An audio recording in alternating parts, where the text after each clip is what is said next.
जी बिस्मिल्लाहिर्रहमानिर्रहीम अस्सलाम वालेकुम dear students. I am professor Mohammad Bilal. Welcome all of you on the behalf of Apex Group of Colleges, Tasca campus. In today's lecture of Principles of Banking, we are going to discuss the credit creation process of the bank. आज के हम अपने topic आज के lecture number 13 के अंदर हम लोग ज़र एतबार की तख्लीक का तरीक़ाकार जो है उसको इंशाल्लाह डिस्कस करेंगे। प्रीवियस लेक्चर में आप लोगों ने डिस्कस किया था कि ज़र एतबार से क्या मुराद है, ज़र एतबार की तख्लीक के कितने जो है वो ज़राए होते हैं और उसके बाद जो है वो ज़र एतबार की तख्लीक में कौन कौन सी रुकावटें जो है उसका सामना बैंक को करना पड़ सकता है। आज का जो हमारा टॉपिक है उसमें हम डिस्कस करेंगे कि ज़र एतबार की तख्लीक का अमल जो है, तो ज़र एतबार की तख्लीक के अंदर कुछ चीज़ें जो है वो हम फ़र्ज़ करते हैं। उन फ़र्ज़ करने में जो पहली चीज़ हमने फ़र्ज़ किया वो ये है कि मिसाल समझने के लिए कि जो बैंक में प्राइमरी डिपॉज़िट हुआ है, बुनियादी तौर पे किसी शख्स ने आके बैंक में 2000 रुपये जमा करवाए हैं, उसके बाद हम ये फ़र्ज़ कर रहे हैं कि जितनी भी हमारी पेमेंट्स होती हैं, जितनी भी हम लोगों से रकम वसूल करते हैं वो हम चेक के ज़रिए करते हैं। इसके बाद ये है कि जो हमारा क्रेडिट क्रिएशन का प्रोसेस है उसमें कोई भी जो है वो लीकेज नहीं होती। उससे मुराद ये है कि जो हमारा बैंक से जो हमारा सिस्टम है उसमें जो पैसा है वो बैंक से निकलता है, बैंक में आ जाता है, ठीक है, वो कैश में या नकद कहीं पर भी इस्तेमाल नहीं होता। उसके बाद ये है कि जो सेंट्रल बैंक है उसकी तरफ से कोई भी क्रेडिट कंट्रोल पॉलिसी या ज़र एतबार की तख्लीक के हवाले से सेंट्रल बैंक की तरफ से कोई भी पाबंदी जो है वो नहीं लगाई गई। उसके बाद जो कैश रिज़र्व है उसकी जो लिमिट है वो 20% है, जो कि कांस्टेंट रहेगी जितने भी हम लोग क्रेडिट क्रिएशन का प्रोसेस जो है उसको डिस्कस करेंगे। अब सबसे पहले जो है वो हम देखते हैं कि हमारे पास जो है वो बैंक है एक ABCDEFGHIJ के जितने भी जो हमारे पास हमारे सिस्टम के अंदर बैंक्स मौजूद हैं वो उनको आप इसमें इंक्लूड कर सकते हैं। इसलिए जो हमने यहाँ पे 3 लेके आगे बाकी ब्लैंक छोड़ा, ब्लैंक छोड़ने का मतलब है कि जी बाकी इसमें C के बाद EDF जो भी जितने भी हमारे ठीक है जी बैंक है वो सारे इसमें इंक्लूड होंगे। अब सबसे पहले ये है कि बैंक ए में एक शख्स आया, उसने 2000 रुपये जमा करवाए। अब जो बैंक ए है कानून के तहत, रूल्स के तहत उसे 20% इसमें से नकद अपने पास रकम रखनी है, जो कि 2000 का बनती है 400। उसने 400 रुपये अपने पास नकद रखा। उसके बाद उसने क्या किया, 1600 रुपये जो है आगे कर्ज फ्राहम कर दिया। अब ये 1600 रुपया एक शख्स ने कर्जा लिया और वो कर्जा लेके आ गया और उसने बी बैंक में वो रकम जो है वो डिपॉजिट करवा दी बतौर अमानत। उसके बाद जो है वो बी बैंक जो है उसके पास 1600 रुपये जमा हुए, उसने उसमें से 320 रुपये जो है वो 20% के हिसाब से अपने पास ज़र नकद रखनी है। उसके बाद उसके पास बाकी जो बचे वो 1280 रुपये हैं, वो उसने आगे कर्जा जारी कर दिया। यहाँ से एक शख्स ने कर्जा लिया और वो बैंक सी में गया।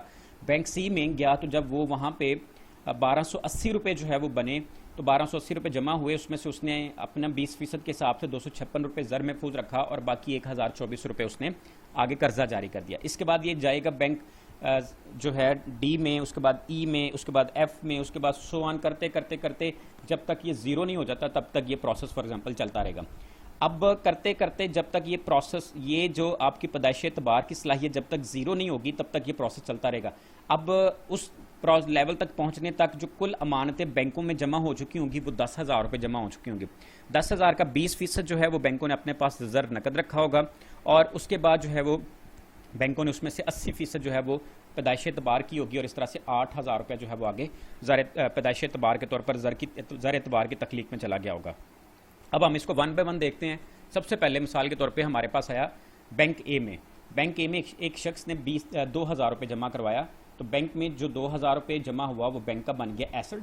अब बैंक में जो लोग पैसा जमा करवाते हैं वो बैंक के लिए ज़िम्मेदारी है, डिपॉजिट जितने भी होते हैं वो 2000, तो इस तरह से बैंक की बैलेंस शीट जो है वो 2000 रुपये से इक्वल आ गई।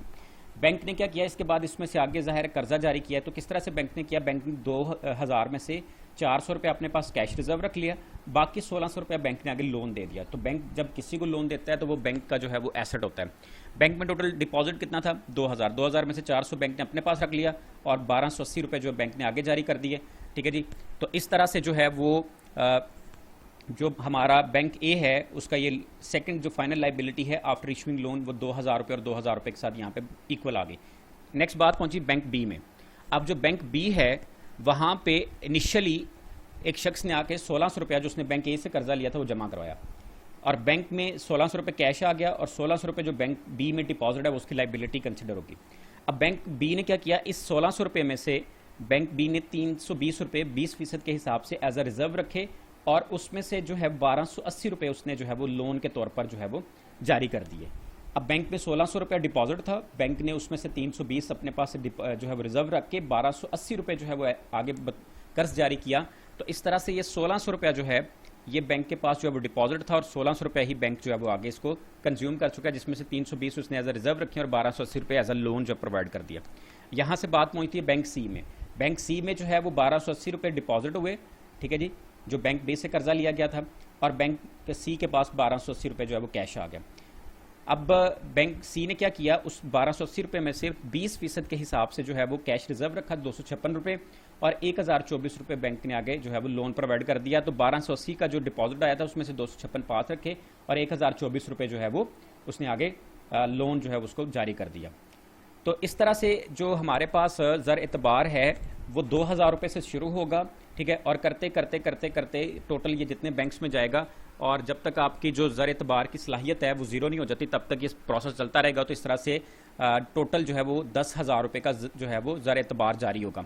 अच्छा, अब उसमें ये हमारे पास फार्मूला देखिएगा कि हमारा फार्मूला जो है वो हम इस फार्मूले के ज़रिए भी ज़र एतबार जो है उसको चेक कर सकते हैं कि कितना ज़र एतबार होगा। अगर बैंक में बुनियादी तौर पर 2000 रुपये जमा हो, ठीक है, ये 10,000 करके भी आप रख कर चेक कर सकते हैं, ये 50,000 भी चेक कर सकते हैं कि अगर 10 जमा होता है तो फिर कितना होगा। तो 2000 रुपये प्राइमरी डिपॉजिट है, मल्टीप्लाई करना आपने इसको 1 ओवर रिजर्व रेशो से, ठीक है, हमने पीछे ज्यूम किया था, ठीक है जी, कि जो रिजर्व रेशो है वो ये है कि बैंक अपने पास 20% रिजर्व रखेगा। 2000 ज़रब 1/20, इसका जो है वो अगर हम लोग परसेंटेज ख़त्म करें तो 0.2, ठीक है जी, तो 2000 ज़रब 1/0.2। अब ये बन जाएगा, इसको तकसीम करेंगे तो ये बन जाएगा 0.5, मल्टीप्लाई करेंगे 2000 से तो ये बन जाएगा आपका जो है वो 10,000 रुपये। तो इस तरह से जो 10,000 रुपये आंसर आएगा ये हमारा टोटल जो है वो ज़र एतबार के एतबार से टोटल डिपॉजिट शो करेगा। अब इसमें बुनियादी तौर पर जो है वो 2000 रुपये डिपॉजिट हुए थे, और फिर वहाँ से करते करते ये टोटल जो हमारा बन जाएगा डिपॉजिट वो 10,000 रुपये, उसमें से 2000 हमारा जो है वो प्राइमरी डिपॉजिट है और 8,000 रुपये हमने न्यू क्रेडिट क्रिएशन की है। तो dear students, that was your process of credit creation. आप इसको बुक से कंसल्ट कीजिएगा, इंशाल्लाह आपको बात समझ आ जाएगी। तो अल्लाह पाक से दुआ करते हैं कि अल्लाह पाक आपकी ज़िंदगी में आसानियाँ पैदा फरमाए और आपको आसानियाँ तकसीम करने की तौफीक अता फरमाए। अस्सलाम वालेकुम।